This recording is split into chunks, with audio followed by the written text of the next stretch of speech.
I love Sonic the Hedgehog, but I also love Bootlegs. So what happens when you combine the two? Well, you get abominations, so today I'm going to be talking about some of these horrific obscenities. But first, I'm going to give a big thanks to Sonic Gear. Sonic Gear is a website which documents Sonic merchandise from anything like plushies, yup, figures, yup, goddamn school supplies, of course. And they have a page called How to Avoid Fake Merchandise. And today I'm going to talk about some of those counterfeit products in this video.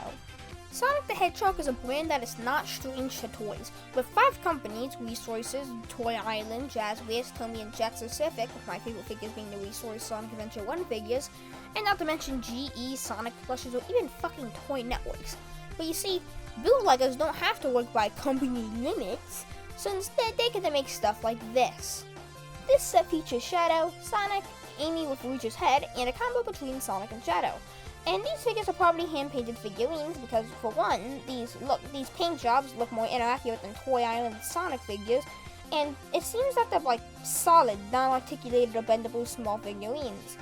And to get the elephant out the room, Shadow, Sonic, and Amy Rouge are fucking fascinating to me. This is a fake plush meant to imitate the style of the Sonic the Fighters plush set.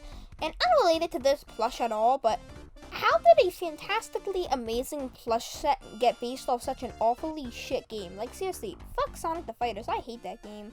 But anyways, the plush seems to be of high quality in general, like a regular plush, and for a bootleg it's great.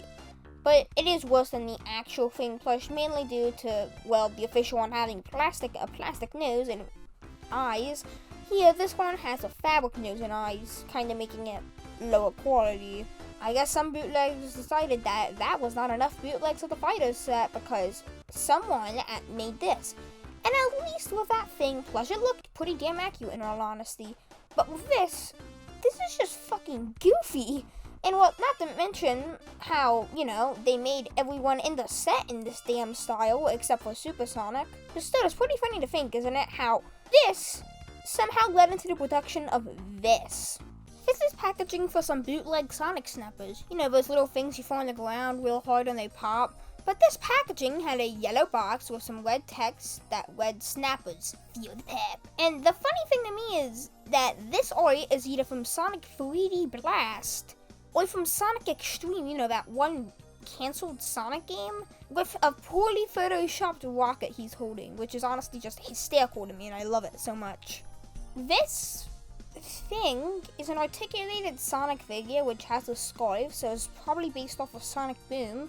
And let's see here, he has a fucking gauntlet, a sword, he's hand painted, the shoes are incorrectly painted, plus the plastic for Sonic is a translucent type of blue. This thing is an affront to God on multiple levels. So let's move on before I have parallel fucking nightmares. The best way to describe this image is how it feels to chew 5 gum. Stimulate your fucking senses, am I right?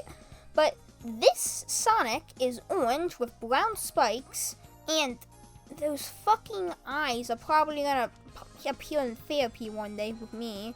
So on the release of Sonic Adventure 1, my favorite Sonic game, Sega let Fun for All release this plush, which looked pretty fucking weird, but charming kinda, like a version of the Resource figures. But you guessed it, some bootleggers got their hands on this and made some pretty shitty versions, hooray! And the funny thing is that a lot of these bootlegs, they're one-off, like, we don't know where that orange Sonic is now. However, this Sonic plush has been probably the most commonly faked Sonic plush in recent years. Pretty sad to hear because the original one was fucking great, but yeah, it's just odd. Unfortunately, some bootleggers make fake mascot costumes. Those things that have off the football field, big characters, goofy, funny things, haha. Well, very, very few look good.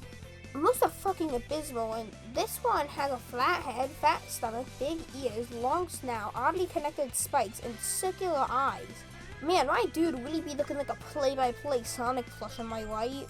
The reason why I'm kind of just going straight through these bootlegs in like 20 to 30 seconds is mainly because, well, they're bootlegs. Most of the time they're just one-off products that no one knows where they came from. We're never gonna know because they're like the only one.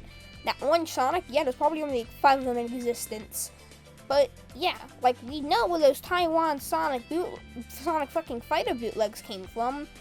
But most of those other ones, we don't know a damn thing where they came from. That's really sad to me. For some products, this could be hard, like this bootleg Nendoroid versus the real one, which if you didn't know any better, you could think is real. But this wouldn't work for some stuff like which one is official. One is clearly better than the other, but certain official plushes look like bootlegs and make it hard which one to tell is real. Trick question, they're both official. And the funny thing is that Play by Play, the company that made this Sonic plush, has gotten the license again and made these newer Sonic plushes that look great.